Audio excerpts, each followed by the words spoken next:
Well. Here we are again talking about the Canadian Football League. Ironically, David does another show called Locked On Leafs, and he had Griff and I.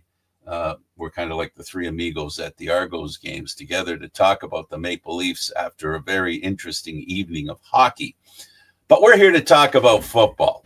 And simply put, we have a new commissioner. Firstly, what I'll say to begin with is that he comes from TSN. He was a former president of TSN. So this guy comes from a knowledge corner about the Canadian Football League. What do you want to do to intro him? Well, yeah, I mean, it was kind of the big. We were waiting, and then finally, boom! It was reported that we were going to be getting a new commissioner, and that it was going to be kind of a different path this time for the league, right? Getting Stuart Johnson, I know that it hasn't always been former football players that have been commissioners of the CFL, but to get one that was a former broadcast president certainly is a different. I think it speaks to kind of where the CFL wanted to put more of its emphasis on. And we kind of predicted that. It was kind of obvious. Having had a former player, still with a business background, but a former player who had an understanding of the inner workings of the game itself, getting an opportunity to put his fingerprints all over, him being a commissioner. Now, there are things that he wanted to do that he didn't succeed in. He was interrupted. The Canadian Football League at whole were interrupted by COVID. Financial problems ensued because of that situation. And the biggest thing that happened in my mind that hurts the most for those of us that believe the Canadian Football League is central to the fabric of this country, especially at this time, is having a team on the East Coast to join the one that's on the West Coast and everyone in between.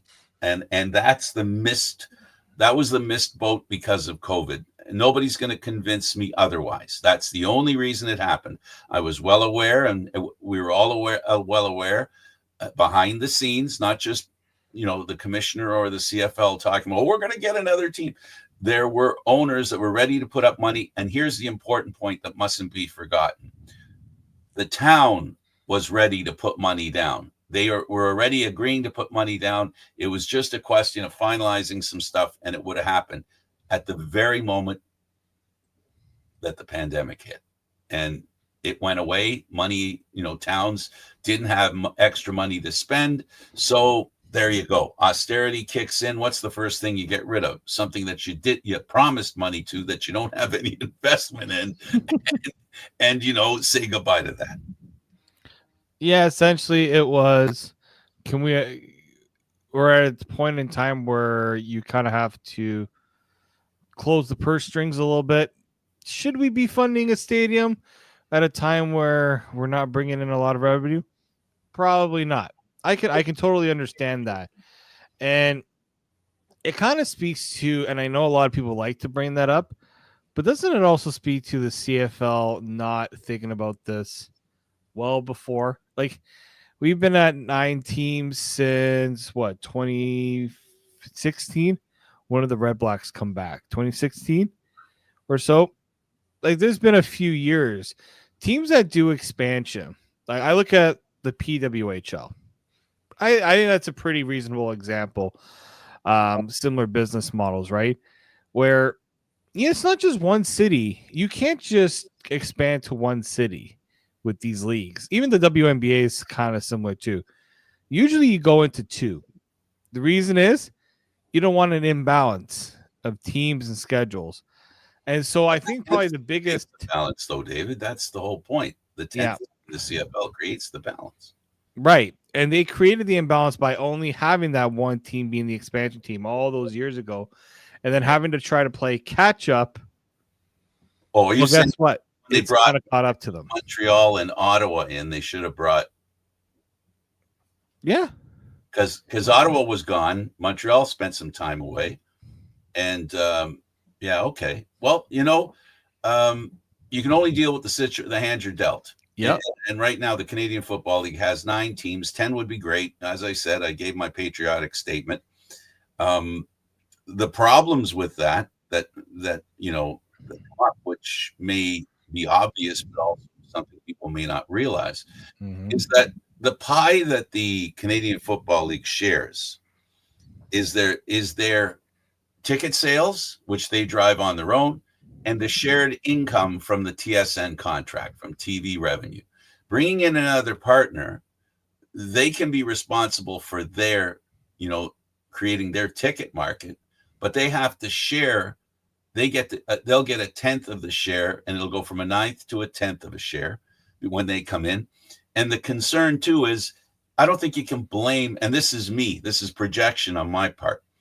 I don't know how easy it is for this league to bring in a team when they've had teams that have fallen and they've had to support. Yep. So unless there's a guarantee that team will survive, there's always going to be that little bit of not buying in by the teams, by certain teams or whatever. So that's one of the handicaps of doing it, David, in my opinion. No, that's fair. That's a fair statement. And that's probably why also a lot of owners, that you think about, why hasn't an owner stepped up? Well, you're asking them to take on quite a financial commitment, right? How many times have we thought that the ownership group in Montreal was settled, only for the owner to go, can't do it anymore, and then the league has to take it over? Twice, I believe, right? Yes. It seems like this time around they seem to be okay, but that could change. That can always change. But it seems like the league has gotten themselves off to a better start, position with the ownership. But yeah, you need to get your house in order first before you can look elsewhere. I totally get that. It just would have been nice if you have found a way to say, hey, wouldn't it be nice if we can just make sure that everything's kind of lined up properly, and we don't have this talk about needing to find another team and all this stuff. It just seems like it just adds it. Like, it's funny because there was a lot of talk about and one of the questions, I'm trying to remember the exact question. I think it was when he was asked about the 10th team, he's like, well, we got to make sure that the 9 that we currently have are on good footing, which they are. I think the biggest problem for bringing a Canadian Football League in, a new Canadian Football League team, has 2 things they have to take care of. The first and primary is ownership, good ownership with the financial resilience to maybe go through that initial period when the popularity may not be that good, or pick up after the initial interest because it's new of having a team. Either way, that can handle, for whatever reason, a drop off in finances that requires them to prop the team up. But the second thing is, there has to be a partnership with the local community, just as there is one with the Alouettes, the Argos, the Ticats, and I can keep going west. I can keep going. That all those stadiums that they play in, except for Saskatchewan and I think Winnipeg to a degree, are monies that they got from government to help them build the stadium. Or there was an event that took place, like the Commonwealth Games in Hamilton, that offered an opportunity for a stadium to be torn down and be rebuilt, so and become Tim Hortons Field. So there's that issue as well. So, that's the part I think, David, they're having a hard time with. If they had a commitment from the town, the city of Halifax, I think they'd have a team tomorrow. It's going to the town and the new mayor and the new people in charge at their city hall, convincing them that it's a good idea to have a team and we need you to invest some money, whether it be like what the discussion was, is temporary stadium seats, much like they do for their soccer, can they do something that's acceptable by the Canadian Football League? I know you won't be. You're an NFL guy, so you're looking for 12 or $13 million TV screens. Well, that's the thing, right? It's one thing to bring it. You're totally right. It's one thing to bring in a team. Who's paying for it? Oh, you need a stadium. Where is the stadium going to go? Who's paying for the stadium?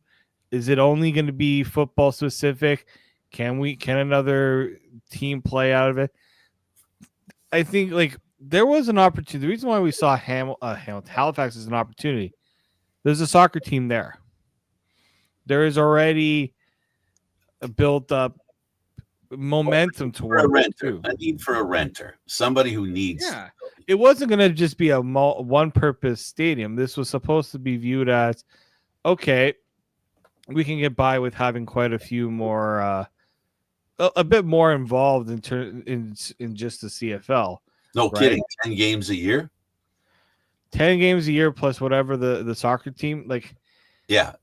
I totally get it. It's a big undercut for it's a big underrating for a city like Halifax, that small population.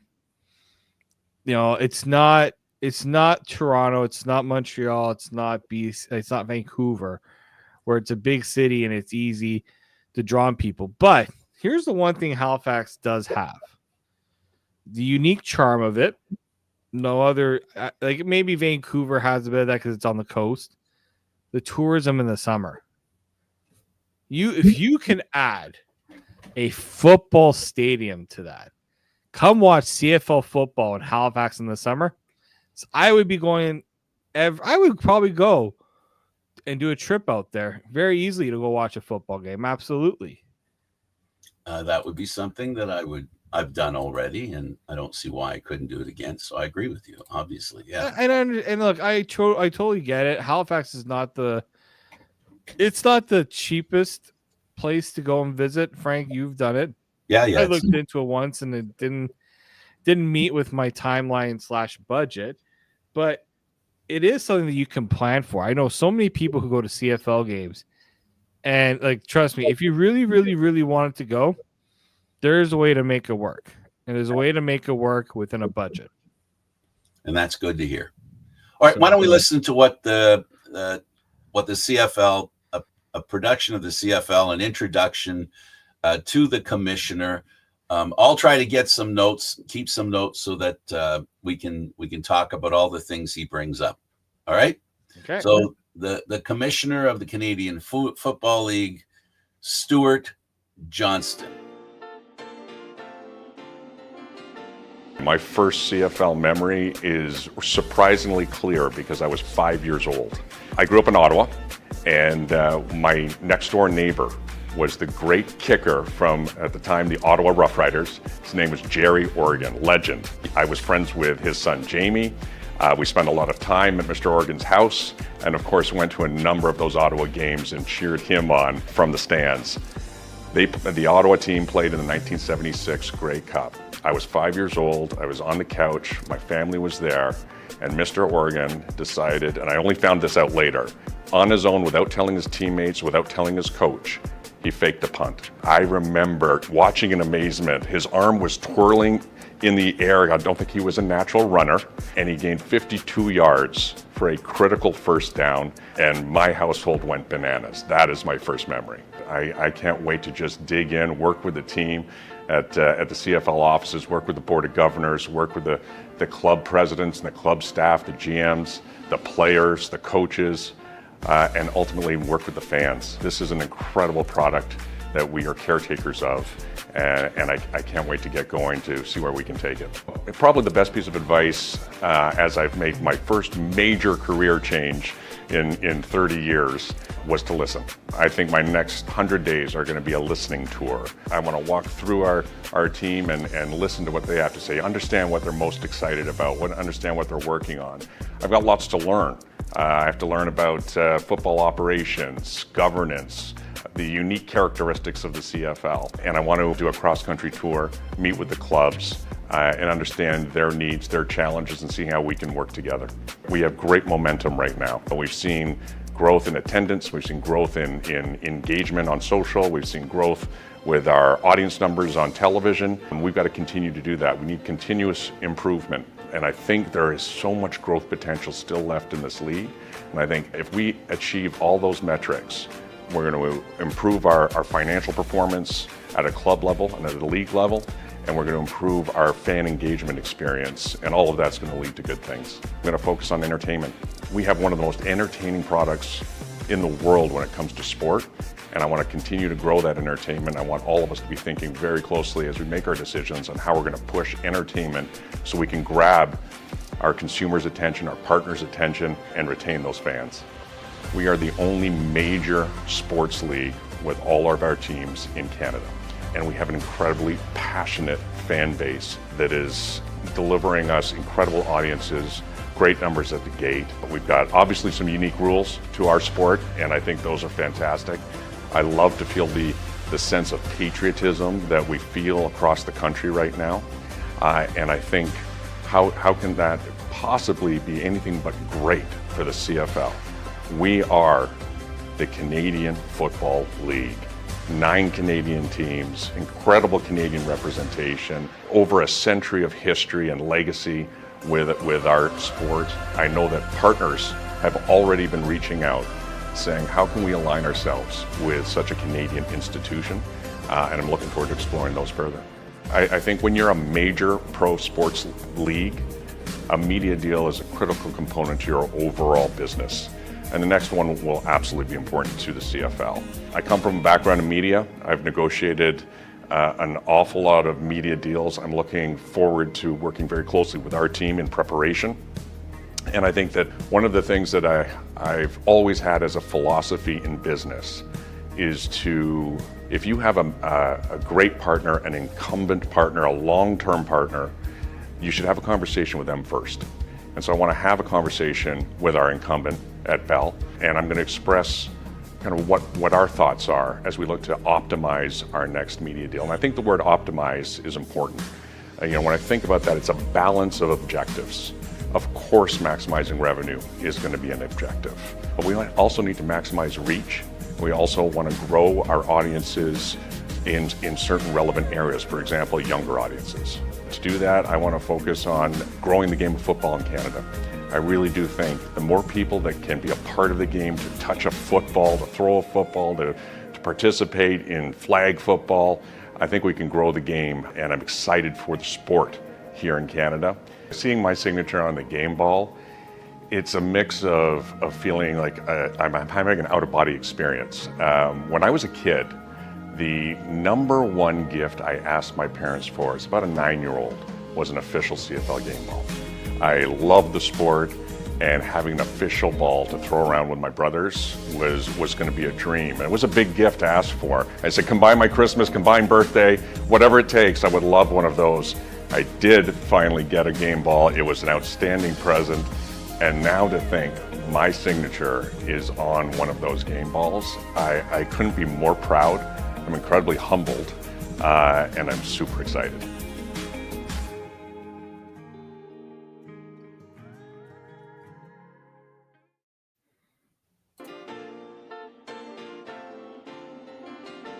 My first CFL memory is surprisingly clear because I was 5 years old.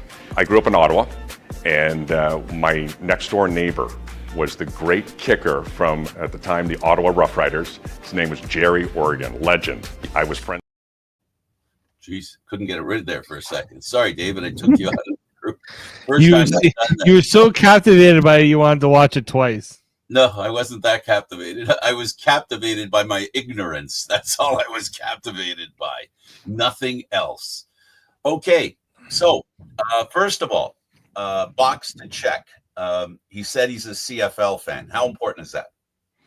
Well, I think it's important to truly understand the league, understand what the league is about, what makes the league.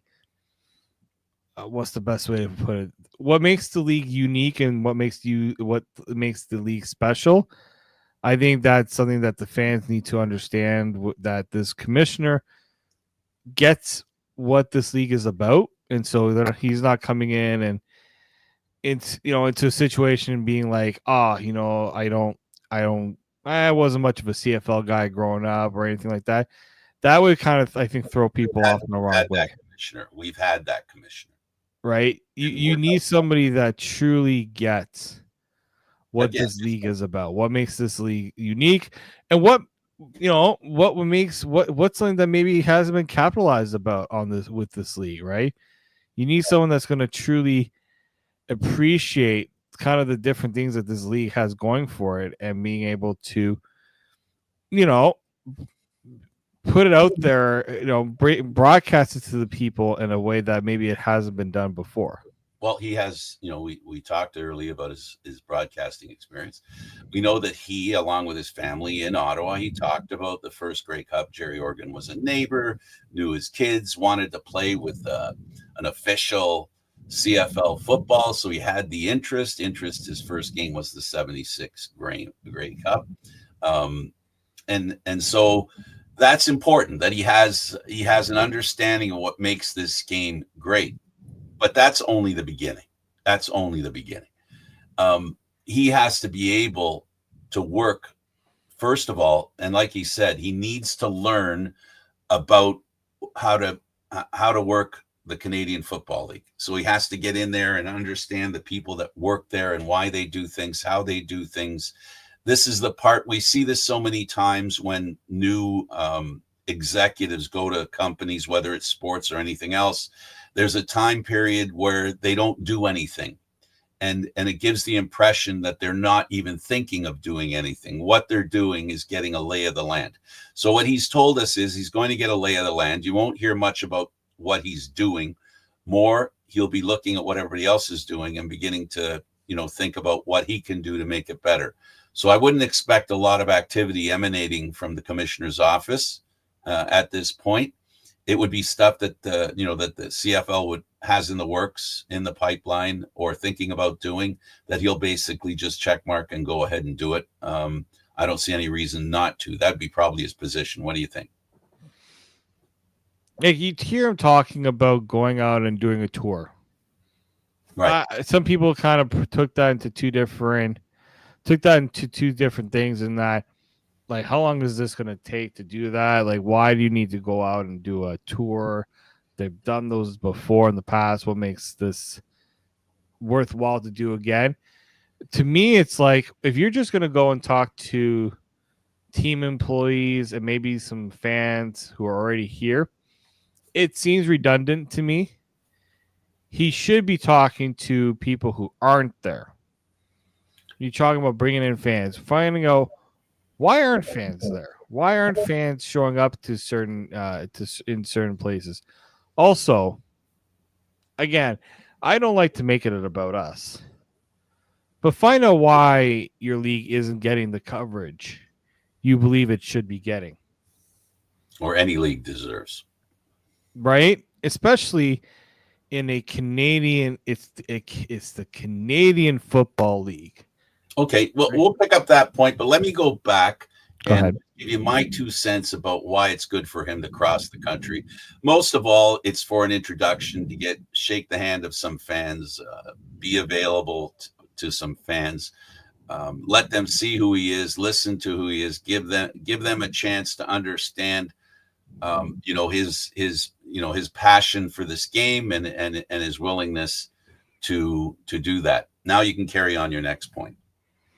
Well, I mean, I just think it's important to, if you are trying to get your league to take that next step, understand different mediums. He talks about talking to the team that does digital. He's going to be vastly disappointed in the CFL, in my opinion, in how the CFL has approached that. I feel like they've taken a step back when it comes to their content. They've let go people. Frank, you and I both know people have been let go. That's the main reason. The main reason is that they don't have the manpower to do the kind of stuff. Ideas are great, but if you don't have if you can't execute them, don't even bother bringing them up. Yeah, well, that unfortunately is what happened a couple of years ago when they had no statistics for us to look at. Yeah. After games. But again, I hope I'm not giving the impression that that I'm trying to stick on problems they've had. At the end of the day, this commissioner, and I hope there's a bit of a financial cash somewhere for him, because they knew they were getting a new commissioner to give him a running start. So if he has some money that he can spend with some of the frugally spend the money on ways to improve those things that you're talking about, and those things that you and I both know, and I agree with you 100%, is like he would, he talked about this being the league focusing on entertainment. Well, focusing on entertainment costs money, because entertainment isn't free. So if you're going to use, if I'm taking the idea that, for example, just a foolish connection, no knowledge, no insight, the Canadian Football League's British Columbia Lions, the owner came in, first thing he did is he had a big concert. It really raised the level of people's expectation on the big league type of sports thing. So there's going to be money that's going to be spent. Hopefully they've got a bit of a cash there. So he's got something to work with, right? Because for now, it doesn't seem like the CFL's had a lot of money to work with. So to your point, I think that's important. The question then becomes, and I know you can pick up on this, how do the fans get entertained or invited to engage with the Canadian Football League? That's the million. That's kind of the big question for him, right? Yeah. The thing is what has led to a drop in attendance, right? Or the lack of interest. One, I hate to say this, and again, I don't always like to bring the media into it, but you got fewer people covering the CFL, fewer people under a certain age covering the CFL. We were, Frankie and I did a big. We got a chance to meet all the reporters in Canada that cover this league, or the majority of them. Mm-hmm. And I would say 80% or above a certain age. They're not my age. I felt like I probably wasn't the youngest in the room, but I was probably among the youngest in the room. And the problem here too is you got people who cover the league, right, on a professional level. And you got people who cover the league that don't get paid for it, not because they don't want to be paid for it. It's because there's not that opportunity to make money off of it, because there's just not a lot of places that want the coverage, or willing. Sorry, they want the coverage. They may just not be willing to pay for it, right? We heard that at the press conference. Basically, there was I won't throw anybody under the bus, but I will say there was a reporter who's been covering the Canadian Football League for 40 years, and he would like to continue covering them, but the organization he works for has taken all the reporters off the CFL. They don't have, a reporter that goes, to all the teams, and it's a national newspaper I'm referring to. So that's as close to under the bus as I'm going to throw them. The point is there aren't many reporters now. You've got, again, I don't want to throw organizations, towns, cities, whatever under the bus, but there are cities in the Canadian Football League that have literally one or two reporters, and sadly a couple of them is all that you can get to show up. Now hopefully that's a reflection of how poorly a team does, and if a team does better, there'll be more interest. But at the end of the day, that still speaks to the point that you're making, which is, how do you get people interested in covering the game? How do you get them to be interested? Well, I think all these things, David, are tied all together. The reporters will follow the people. As long as the people go and interest is there, right? Then maybe, the media will follow. It just seems shameful that, some of the stuff that's going on in the Canadian Football League, some of the games that are going on in the Canadian Football League, some of the battles for playoff position, there's a lot of excitement that's missed because there's no media there to tell everybody what's going on. Well, yeah, there's the people like people. There's no. It's not even that there's no people to cover it. It's not covering on a consistent basis. Yeah, that even if they did that, they don't do it consistently. I get your point. right? They're not at practice every day. And look, I'm not at practice every day. I can't get there myself every day. So you kind of have to work with what you got. But well, you're a good example because you have other sports that you have to cover. Yeah. Right. And you're predisposed to go where the people that hire you pay you to go. Exactly. Right. And so that to me, that's a big hurdle for this commissioner. And this is where when you have a partner like TSN, and I guess this probably has to be something he'll talk about with them. Okay, you're going to broadcast our games. What else are you going to do? Right? I bring up Sportsnet for this reason because we've made sure now to have writers in every Canadian city providing content on the team. And we always talk about, got to make sure we're talking about all the teams, right? Not just on our TV platform, but also on our digital platform. Yeah, podcasts. Podcasts written. People are coming looking for content provided for them, and they should hopefully come. The CFL doesn't get that. It doesn't get it enough for people to be crave. Again, maybe it's because there isn't a big amount audience craving for it.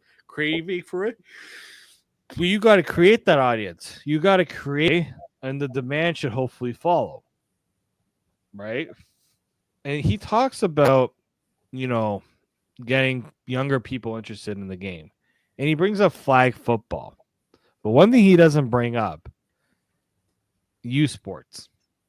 Well, that's what he's talking about when he says flag football, because that's what that is. And I know from here in this town, I've had a chance to speak to some people at the town, and I've had a chance to actually speak to somebody who opened my eyes a little bit to tell me that flag football and football's on the rise, which goes against what I thought was going on in the city of Toronto. Now, I'm only getting partially into here because I'm always, everything that goes on with the Argonauts is about Toronto.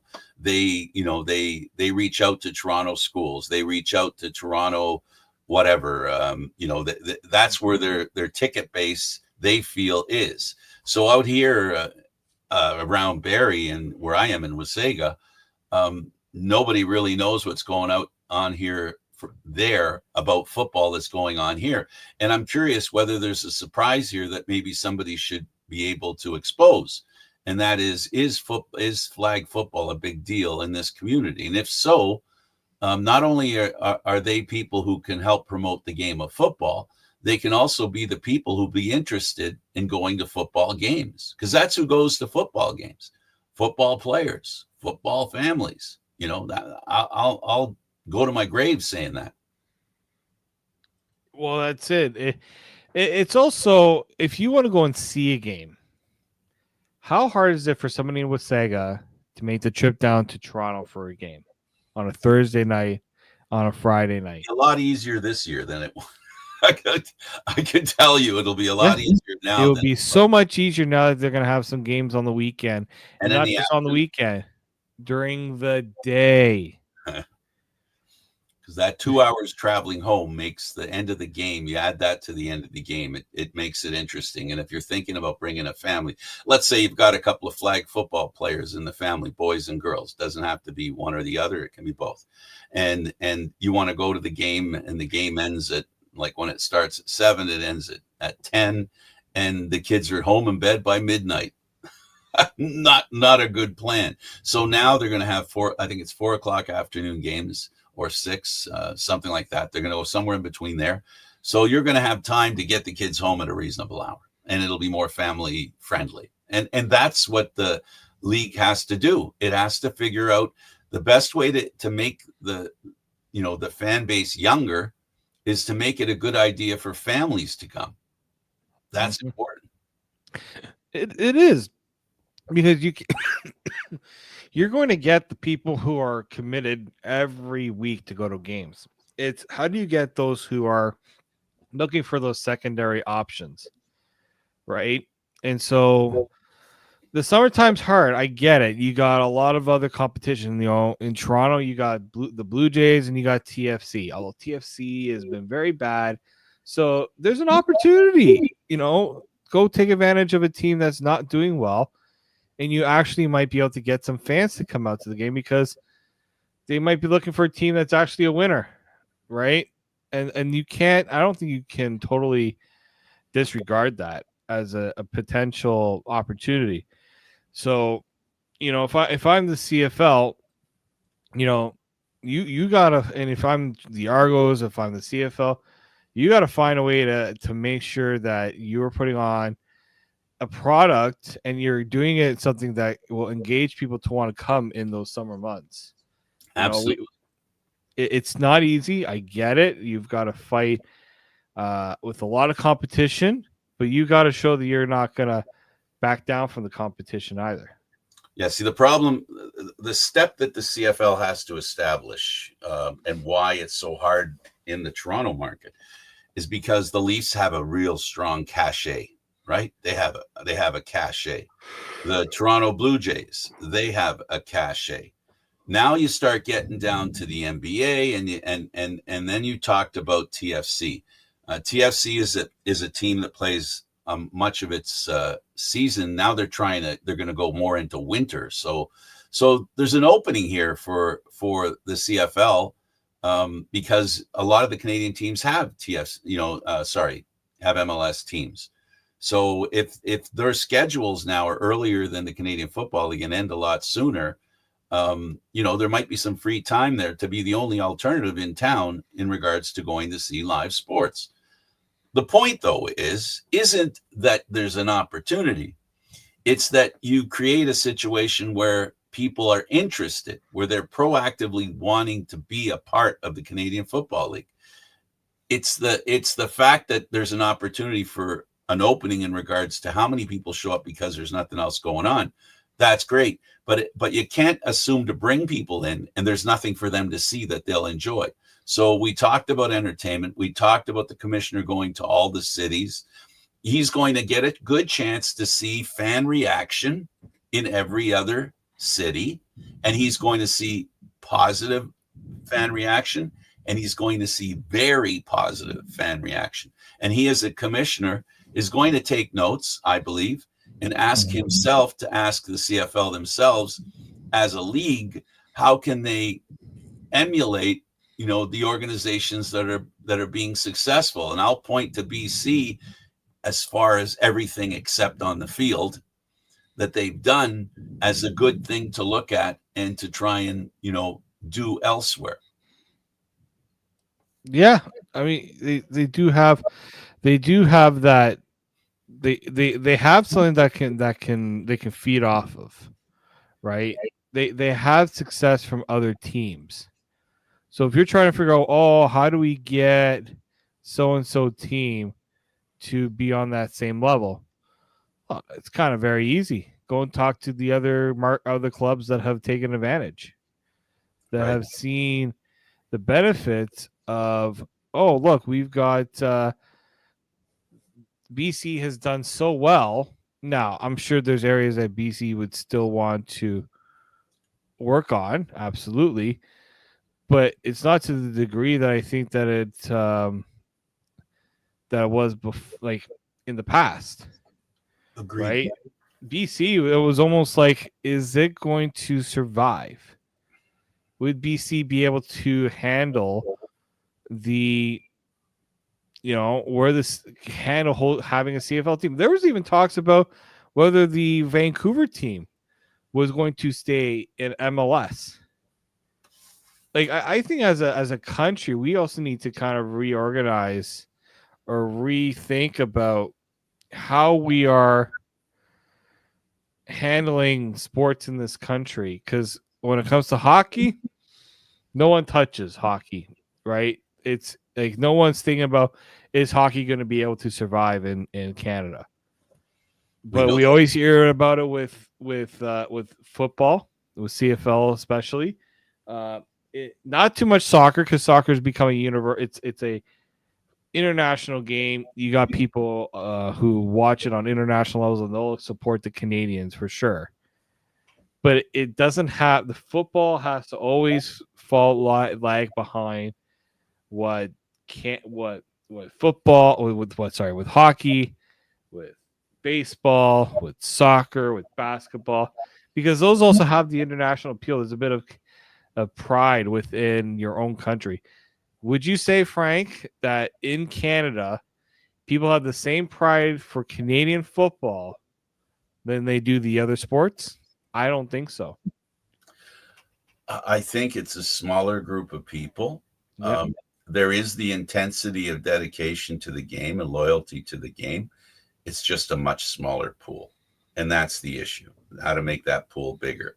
How to build on that smaller group of people that are dedicated to Canadian Football League.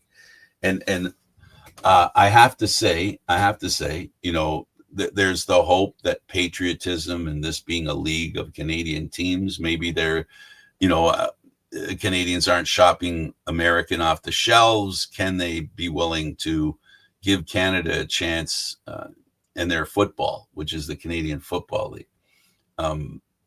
But I guess one of the things that he said as well, that he needs to reach out to his partners and, Canadian institutions that they can work with and to partner with. Who are they? I'm dying to find out from him who he's reaching out to, who he feels he should reach out to. I think that can be also big corporations seeing, it's been a while since the Canadian Football League has had a long list of big corporations supporting the game. If there was something to do to get their input as well, to see what would it take for them to get involved. I mean, advertising has two things going for it. One, it brings money to the league. Two, I think it brings evidence of the league being important. The bigger the sponsors, the more important, to me, I feel, the leagues are. And when big companies or institutions that get involved with the Canadian Football League, they'll attract other institutions that are smaller. Well, if they're getting involved. So for me, it's all about putting the Canadian Football League in the forefront of the Canadian psyche, however you can do it. Now, you brought the point. Can it get can it be as important as hockey? Not today, but why not aim towards it? You pointed out about MLS. There's no reason why the Canadian Football League can't compete with MLS. How do they do it? That's what we're hoping this new commissioner figures out, that Rubik's Cube. Can he do that? But, the good news for me, and I got to say, the good news for me, the last few years, ownership's great. The game is in a good place. There's always people who don't like 100% the way the rules are laid out. There's always a problem in the rules, but for the most part, a lot of rules were changed under Ambrosy's rule that made the game better. And I think that's at least somewhere they've got to start. They can concentrate now on how to bring attention to the game. That's what the commissioner's job is. I believe that's what the ownership is saying. Okay, now you come from broadcasting, you come from trying to reach viewers. Now we're going to ask you to do what you learned at TSN and what you know at TSN and help us do that. And he mentioned it. He talked about the internet and how it can contribute to new fans and lower the age group of the people that go to the Canadian Football League. Well, that's it, right? How do you find new ways to get people in the door? How do you do it in a way that really hasn't been done before? What are you going to do because to me, TSN does a good job of putting out a CFL broadcast, but has there been any innovation when it comes to the way that it's being packaged? To me, it looks like the same product year after year after year. That's not to say that's not a good thing. But let's be honest here, Frank. We know that there's always room for improvement. There's always room for things to be different, to change, to innovate, to make it look fresh, and not just we like the way it is, so we're just gonna keep it the same way. Well, no, you got to find a way to gravitate towards your audience, and you got to do it in a way that it's going to be appealing to a wide audience. You got to meet them where they are. Exactly. And personally, I don't think it's been done. I don't think the league has done it either. Yeah, they are getting a bit better at making sure that they have content coming out on the different channels that now you need to be on.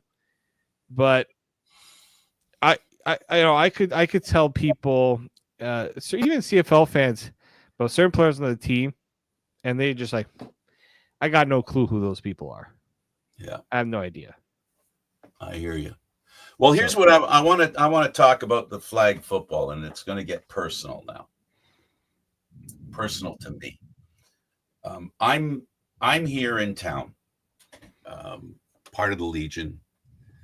The district that I'm in surrounds Barrie. We do sports activities for children, and I'm trying to start the first annual, I'll call it, flag football celebration is what I call it. And I'm hoping to have the Grey Cup as a guest. And I'm hoping to see how many teams the Legion can put together, how many teams can come from the community to raise the profile of flag football. And we have on our Legion property, we have lots of room for flag football fields. And we have one contact football field, which we could do an exhibition there. Now, I'm finding a little bit of excitement in the game, but I'm having a hard time finding an infrastructure that will allow me to put this together. It's frustrating, because when you're starting something new, if you don't have partners that have an invested interest like the town in the fields and making them available to players, to teams, access to organizations that have a bit of a history and have teams so that you can reach out to them. If you know any, send them my way, please. I reached out to a couple, and I've heard that actually all that's up there is the webpage. They're not a league or an organization anymore. And that's frustrating, right? But I've heard from a local guy whom I respect that he's part of flag football, and he says there's a lot of it going on.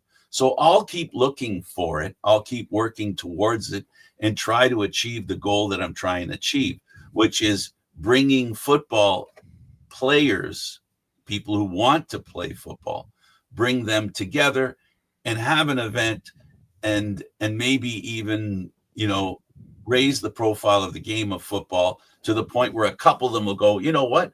I really love playing this football. Let's go check out a game. Because I do know the people who play will be interested, in going. One of the biggest reasons why people go to the baseball game is everybody's on a baseball team. Yep. Right. So, and it's not like they're playing, competitive baseball. It's recreation softball, even. But what does everybody do? You talked about hockey. What does everybody do when it comes to playing hockey as a child? They're thinking about playing in the Stanley Cup final in overtime and scoring the winning goal. I know there's some people that say making the big save in overtime. I'm sure there's a couple of those too. How do we know that's true? Because we've heard player after player after player in that situation have told us, you in the media, I as a fan, have said to us, this is amazing. I'm living out my dream. I'm playing in the game I dreamed about as a kid. It confirms, and that's just a representation of a whole swath of people who love the game of hockey, and they're invested in it. Baseball, they're invested in it. Somehow football, the Canadian Football League, it's up to them. It's for their own gain. They have to figure out how to get people invested in football beyond the players that play college football, beyond the players that play high school football. the numbers in Toronto, I believe, are shrinking for high school football teams. I don't know. Do you know if it's changing? Is it getting better? I couldn't give you the number. I know some who are. I know when I was in high school, I didn't have a football team. I Do they have missed one out. now? I would have loved to have played high school football. I didn't have that opportunity. Well, that's where flag football comes in, because unfortunately, we went through a real dark time for football. Anybody who's been around 10, 15 years, that short of time, knows the dark days of football. And anyway, I don't want to go back there, because we've worked our way past it. There's been corrections made, a better understanding of the game and all that stuff. So now it's just a question of the league. We have the commissioner mentioned flag football. So there you go. He knows that that's a connection that they should help grow. And I'm just wondering whether the league is willing to come up to places like this. Are they willing to go into the grassroots communities, the smaller communities, to help promote the game? That's the challenge that I'm up against and that I want to try and succeed in. I don't know if I can, David. I have to tell you, I'm very frustrated. But you know what? I love this game. We do this show because I love the game. I'm even before all this stuff happened with the US and Canada, I've always been a patriot. I'm the guy that roots for all the Canadian teams in hockey. That's who I am. It's part of what I am. I want to see, Canadian cities, and I blame the Canadian Football League for this, because I've seen what it's like when Toronto wins, when Montreal wins, when Saskatchewan wins, when BC wins, when Winnipeg wins. I see the positive impact it has on the community beyond the football. Yeah. People get they want to celebrate their teams. They want to celebrate the things that they truly have a passion for, but it doesn't get easy when it feels like it's being done at bare bones, just enough to have it out there, but not to the level that they want. They believe it should be. To make my dream come true, it has to be cost effective, almost zero. Yeah. So, I have a threesome that need to be involved: the Legion, the town, and the league. And I should say 4, and whatever organizations exist here that want to take part. I know I could organize it to happen. It's not that difficult. I've organized far more complicated things in my life. Mm-hmm. And therefore I know we could do it. It's just a question of having, people having faith in that we could make it happen and we could make it work. I just know the risk is scary, but I do also know the reward for everybody, the community, our Legion, and the game of football on its own would be impacted so positively. I can't even express how positive it'll be, but I know it would be. How much? The future will tell. So that's what has to happen to help the Canadian Football League survive. There has to be a buy-in by the communities that, it's about loving the game of football. It's about promoting the game of football. It's about being a part of football. It's about playing. It's about, helping kids play the game of football.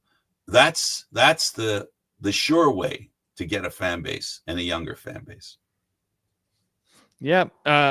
Finding ways to not trying to bring fans in, go to the fans. Right. I constantly hear about, we got to reach out to fans. Well, no, you reach out, but go to them. Find ways to get out to your fan base, rather than invite them to come in and make it easier for them to say, I don't know. Right. There's a lot of that too. So you got to find a way to expand, to really push that desire to bring people in. And it has to be done more proactively. Absolutely. It's the tough situation. The Canadian Football League has a new commissioner in Stuart Johnson. You had a chance to see what he had to say. And I hope people who normally don't check out and didn't see that interview when he originally did it, I hope you saw it and it opened your eyes to some issues. And and maybe helps you to look forward to seeing him in the future. Remember, he's a new commissioner open to new ideas. He isn't protecting any previous ideas. The good news is he's got a blank page, as blank as that page is.